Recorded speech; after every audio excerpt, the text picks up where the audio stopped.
The Shift is brought to you by SE Healthcare. Welcome to The Shift. I'm Dr. Andrea Coyle. Shifties, welcome back to the next episode of the Shift podcast. This is National Nutrition Month. March is National Nutrition Month. And Debbie Petitpain has already joined us last week. We brought her back because she and I had discussion offline. When we think about burnout and well-being, so much of it hinges on nutrition. And who better to have on the show than an expert? So Debbie, welcome back to the podcast. Thank you. I'm so excited to be back. I'm so excited for you to be back. We have been really excited about this. This morning, the irony is before we hopped on to record this podcast, Debbie shared with me that she heard on NPR the risks that are associated with misinformation on nutrition. And of course, how everybody is relying on AI to get information. Mhm. Debbie, can you share with us a little bit about misinformation and AI? And then I have a couple other questions. Yeah, of course. I mean, this is not really rocket science. Like, we're not totally flabbergasted by the outcomes of this, but I just thought it was timely that this study just came published where the researchers were looking at how people use chatbots to get health and wellness advice.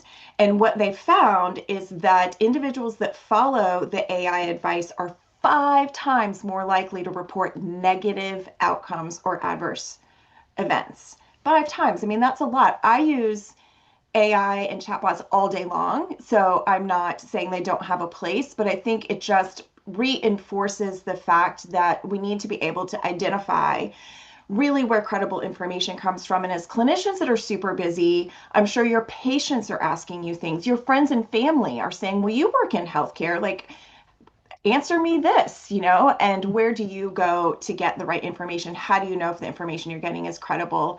It's intense. And I think that's a really good point, Debbie. Share with us some red flags on misinformation. How can we spot that? Here's where my head goes immediately. Standing at a patient's bedside on a med surg Mhm. unit, and they ask a question, I'm like, oh, let me just look at my computer and ask, or I'm sorry, look at my phone, duh, and Yep. ask real quick. And so, how can I quickly recognize red flags? This might not be accurate information.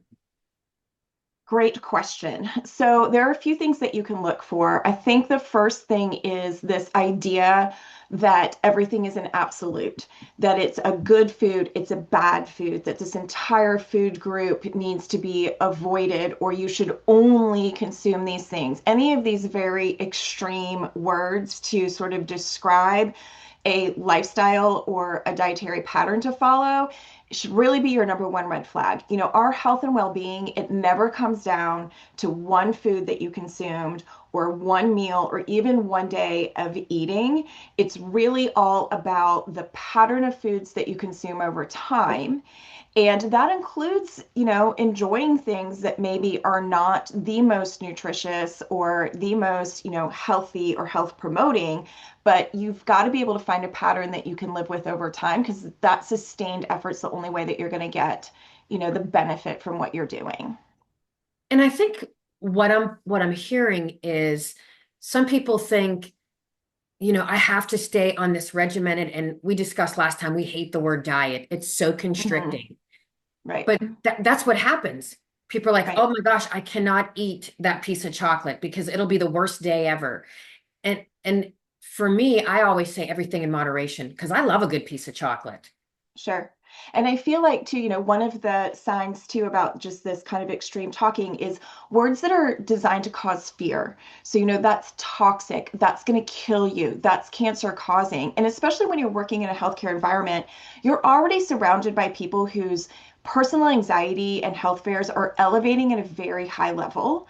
And it doesn't take very much for them to really get spooked in one direction or another. So even as communicators of how we should be promoting health in our own lives, we need to be careful about the words that we're using too, that we're not using these words that are super scary. Another example that I love is advice that says be careful about names that you can't pronounce in a food or in an ingredient list. Watch out for chemical names. And if I were to go out and tell you, listen, you need to make sure that you drink 8 cups of dihydrogen monoxide, you'd be like, well, that's a chemical name. That's scary.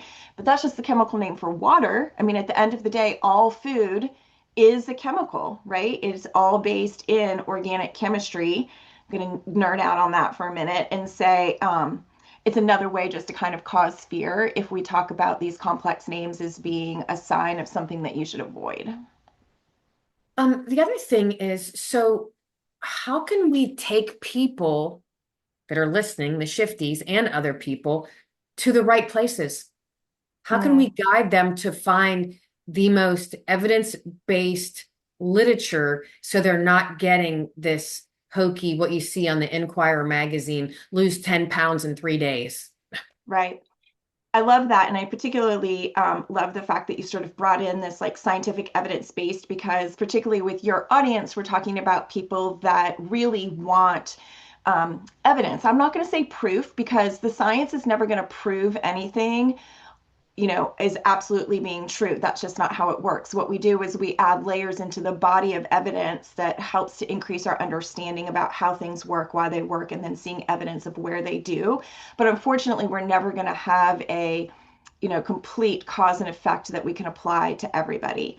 So I love this idea that what we're doing is we're looking to evidence. I have 3 sources that I think your shifties would really like to know about. And then I want to layer actually that AI piece back in, because I think it does also play a role. So the first source that I have for you is the NIH Office of Dietary Supplements. So it's a great place to go exactly for supplements. How many times have you been told to, take magnesium, or turmeric is going to lower your blood pressure, or what about vitamin D, right? I mean, that's just the supplement shelf that you go into any grocery store, any drugstore, it's miles long. I agree. I don't even know how you pronounce it, turmeric. I started Hmm. putting it on my oatmeal because I thought it was going to help my blood pressure. I like eat garlic. Um, Right. so it's funny how we just get so misinformed. That doesn't mean, Debbie, that those things don't have nutritional value. 100%. But what you're getting at, and again, we know that what's the saying about the doses in the poisons in the dose, right? Like Hmm. benefit comes from how much. So just like we can have an occasional piece of chocolate because it's delicious and it makes us happy, and but too much of it, too much of that good thing maybe can sort of cause outcomes that we don't want. How much turmeric should you be putting in your oatmeal, right? To get the benefit that you're looking for. And that's really where we need some guide rails. And the Office of Dietary Supplements is great for that, because it specifically looks at these supplements, which most people are taking several, not just one, but several. And we also obviously want to be thoughtful about how those interact with your prescription medications. So that's a great place for supplements. Now, if you have just a question more about maybe a trend, creatine is a great one. We've studied that for a long time about how it helps to promote lean body mass, but now there's a whole body of evidence on how it can benefit menopausal, perimenopausal women. So like, yes, let's work on that evidence, please. If you're looking to say how much evidence is out there, how strong is it, examine.com is a great place for you to go to. You can look up particular topics. It'll make it relatively easy to read, separate sort of animal science from human science. Most of the topics of interest are free. I'm not going to say 100% of the time they are. Every now and then there's some stuff that's subscription based, but it's a pretty easy place to go to. Wonderful. This is really helpful information. And what where do you think most people turn to, and you would say that is not the place to turn to for their information on nutrition? Well, we used to always joke about Dr. Google, right? So now Right. it's Dr. ChatGPT. So let's say you do, the third source that I have for you is the Cochrane Library, which is the highest level of evidence. So let's say you really have a question that you're curious about and you want to deep dive and you pull out some literature. but maybe it's just too lengthy. Maybe it's just a little bit too beyond your training to really understand what it's trying to say to you. I would encourage you to layer that into the AI platforms that are available. Cutting and pasting some of those research articles and saying, can you please explain this to me quickly, as if I've never had training on this, as if I was a patient who was asking this question. So that way you're not just using AI and telling AI, go out there and come back with any answer that you want. You're providing the scientific evidence and just asking it to help you interpret it and figure out the best way to communicate it forward. I have a question. And I just Okay. thought about this question. This is off the cuff shifties for everyone listening. But our SE healthcare is all about clinician burnout. And as Mm, you describe misinformation and red flags, do you feel like some people, as it relates to nutrition, can get burned out and exhausted from all of this information? This is healthy. Don't drink what are they called? Monster drinks, or what are those power drinks, whatever they're called. mhm, Is mhm. there so much information out there that can become exhausting and then you get burned out? Absolutely. And it's again working on this side of nutrition and nutrition counseling. Every single one of us eats. And so we all feel like we're an expert. And in fact, one of those flags about like, how do I know if this is misinformation, is when the person who's talking to you about what you should do or what you should consume is selling themselves as the evidence. Like, if you do what I do, you're going to look like me, right? They're not really selling you true information about how an intervention works. So they're definitely not advising you on how to layer this new habit or new food into your own personal, very busy lifestyle, considering all the other constraints you have. They're just saying, do that and you're going to be like me, right? So because of that, we're just bombarded with information all the time. And this is where working with a registered dietitian nutritionist can be really helpful. Whether it's formally setting up, an appointment or a counseling session for yourself, or even just leaning on the RDs that work in the clinical setting next to you. They have the education, ongoing education, and then clinical experience to take all of that stuff that we're being pelted with, digest it for you almost like your own personal chat GPT, but then layer into you that personal element, right? What's important to you? Why do you want to add turmeric to your oatmeal, and what are you trying to get out of it? And if you're doing that, what are you not including, or what's making that difficult? And that's where that personalized healthcare approach can help you tamp down that outside noise, feel a little bit less like you're being pelted with, paintballs left and right, and just trying to come up with something that's going to work for you for the long haul, because it's that long haul, right? Those patterns around eating healthy, getting adequate rest, taking time for yourself, that keeps us resilient so that we can Mhm. come back and do another day. That was all well said. To end this great discussion, Debbie, I'm going to ask you to just repeat the three resources so we can end with that, leave a lasting impression, and hopefully the shifties, if they have any questions, they'll go to reliable sources. Absolutely. So the first one that I mentioned is NIH's Office of Dietary Supplements. It's a complicated URL, so just Google it. It'll come right up, but it does end in a .gov credential, so you know that it's not influenced by industry. The second is examine.com, and the third is cochranelibrary.com. And then the last one, of course, is the Academy of Nutrition and Dietetics, which offers consumer-facing fact sheets and information about healthy nutrition, health, wellness. Eatright.org is the website for that.